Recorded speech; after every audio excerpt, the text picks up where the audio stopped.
Chapitre 3. Le Sphinx. Parfois, il faut savoir être simple et quitter les pluriels littéraires pour dire « je », comme le passant. Quelle heure est-il et où vas-tu? Et qu'est-ce qui te meut, ô homme? Ainsi parlait Socrate. Arrête-toi, mon ami, et causons un peu. Non d'une vérité que je détiendrai, non de l'essence cachée du monde, mais de ce que tu allais faire quand je t'ai rencontré. Tu croyais cela juste, ou beau, ou bon, puisque tu allais le faire. Explique-moi donc ce que c'est que justice, beauté, bonté. Justice, beauté, bonté. Diable, où se cachent donc ces oiseaux? Je vais. J'ai beaucoup marché. J'ai même galopé à travers plusieurs continents. Mais qu'est-ce qui portait cette marche? Quel courant mouvait ma quille? Et pourquoi ai-je choisi ce cap et cet autre? Tant d'autres caps. Comme un demi-fou lucide. Jamais une pensée ne m'a mue, jamais une abstraction. Je suis marin et breton, et j'aime le large, les mouettes.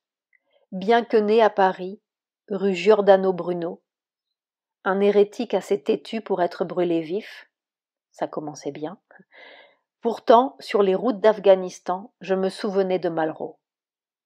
À d'autres de confondre l'abandon au hasard et cette harcelante préméditation de l'inconnu. L'inconnu. C'est très breton. L'un de mes proches était mousse sur les premiers caps orniers. L'inconnu, l'aventure. D'autant plus que le connu me soulevait le cœur. Mais justement, pourquoi? Qu'est-ce qui a démarré ma course? Les marins disent qu'ils larguent le corps mort. Au bout de la quête, il y a ce qu'il y avait au départ, et c'est peut-être bien la question de tout le monde. La silencieuse question de l'enfant qui regarde la vague se dérouler et la risée qui frise vers le large. Qu'est-ce que c'est que tout ça? Qui est là? Alors ma question, elle est tombée sur moi comme un tremblement de terre. C'était un 5 mai 1945. J'avais 21 ans et quelques mois.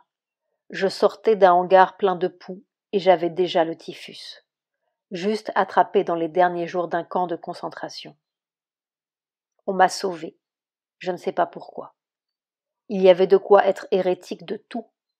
J'étais un trou béant. 18 mois dans l'horreur humaine. Non, pas les nazis, pas les Allemands, pas les autres. La dévastation de l'homme. D'un seul coup, j'étais précipité au cœur d'un monde sauvage, comme les singes rouges qui hurlent dans la nuit de Guyane. Peut-être hurlent-ils pour avoir leur sens. J'aurais bien hurlé pour avoir le mien. Il y a tout de même des grâces extraordinaires. Peut-être certains cris font-ils descendre des grâces. Exactement 7 mois après être sorti de ce no man's land et m'être retrempé dans la mer, qui ne me disait rien, sauf qu'elle m'aimait et que je l'aimais, enfin il y avait quelque chose à aimer. Je me trouvais à bord d'un vieil avion militaire, puisqu'il n'y avait encore aucun transport, rien, le chaos d'après-guerre, en route vers le Caire, et les Indes, où un cousin breton venait d'être nommé gouverneur. Et puis Gizeh, le Sphinx. J'étais pétrifié. J'étais tout seul. Les hordes de touristes n'avaient pas encore déferlé sur le monde comme Gengis Khan. J'avais 22 ans. J'étais comme un mort sur 2 pattes. J'étais seulement ces 2 yeux qui regardaient et regardaient. Les sables et le sphinx comme la mer et la mer. Comme un enfant amnésique avec son trou de douleur. Il n'y avait plus personne. Il y avait ce trou.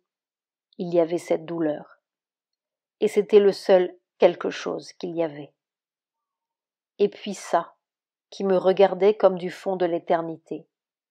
Comme la mer qui aurait un regard. J'étais bien petit. J'étais quoi? Je n'étais même pas un homme. On m'avait arraché mon humanité. Est-ce que l'on réfléchit sur quelque chose qui est rien, qui est un trou, Un cri, c'est tout? Un feu, oui. C'est un trou qui brûle férocement. Être, c'est un feu qui brûle. C'est d'avant les hommes, c'est d'avant les âges. Le premier cri sur les montagnes de la terre, c'est un feu. C'était mon être de feu devant ce sphinx.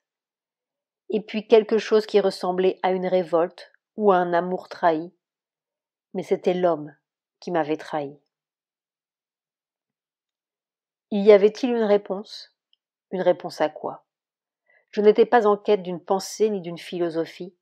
J'étais en quête d'un battement de cœur. Je suis descendu sur la haute Égypte, seul, tout seul. J'avais la haute Égypte pour moi.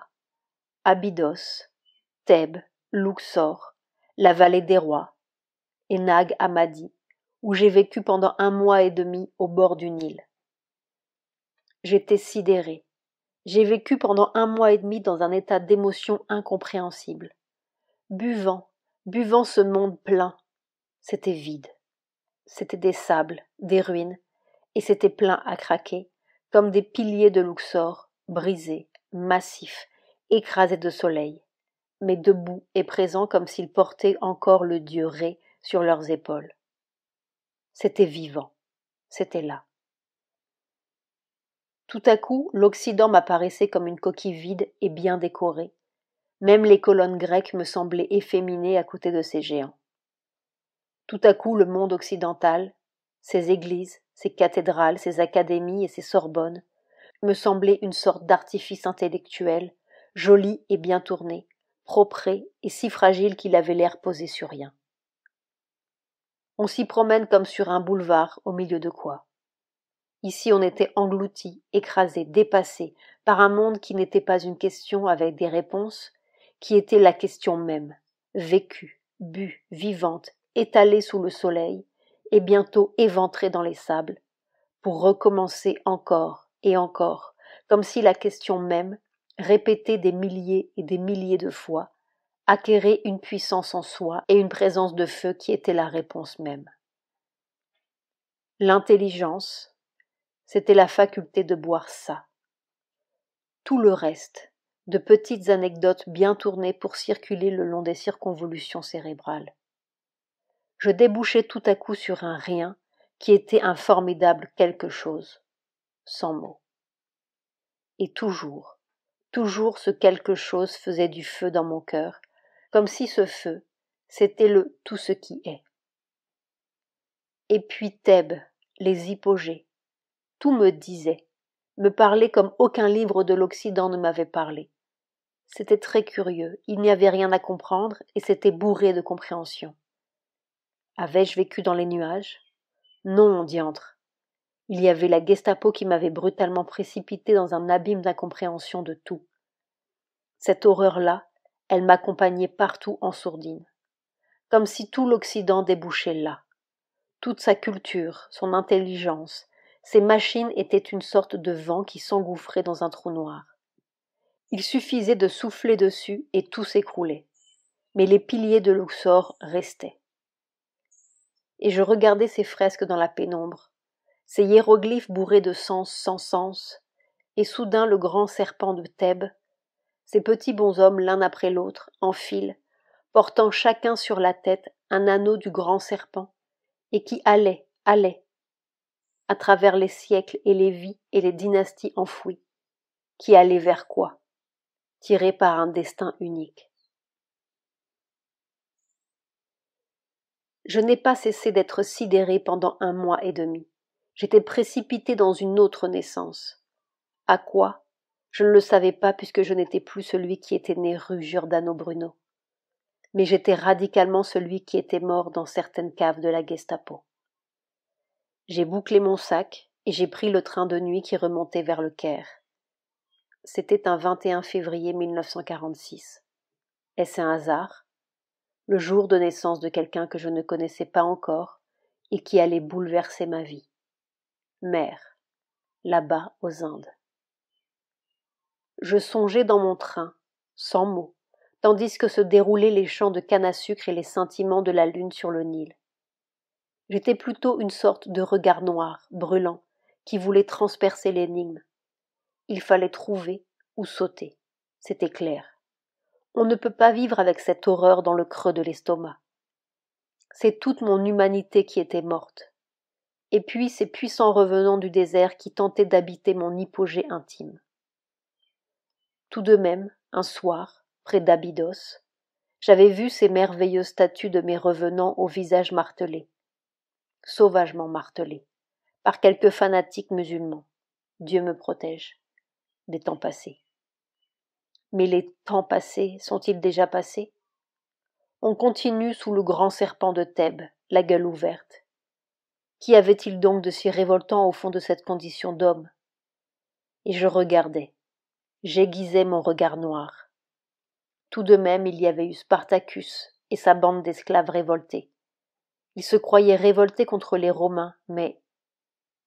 Et puis Glaber, et puis l'ignoble Crassus qui fit crucifier 6 000 esclaves de Spartacus le long de la route de Capoue à Rome. Crassus, c'était avant Jésus-Christ. Hitler, c'était après Jésus-Christ. Où est la différence? Et qui, le prochain Hitler? Où?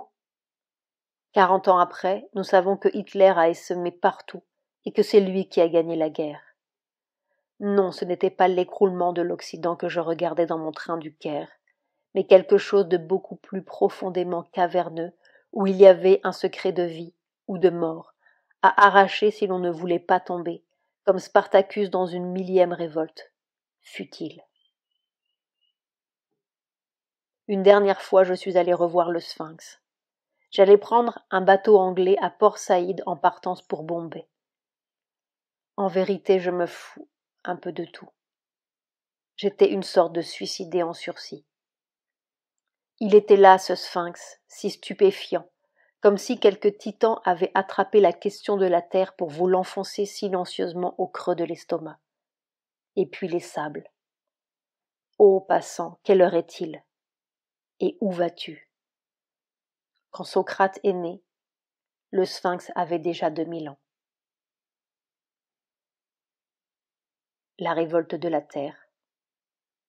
Saprem.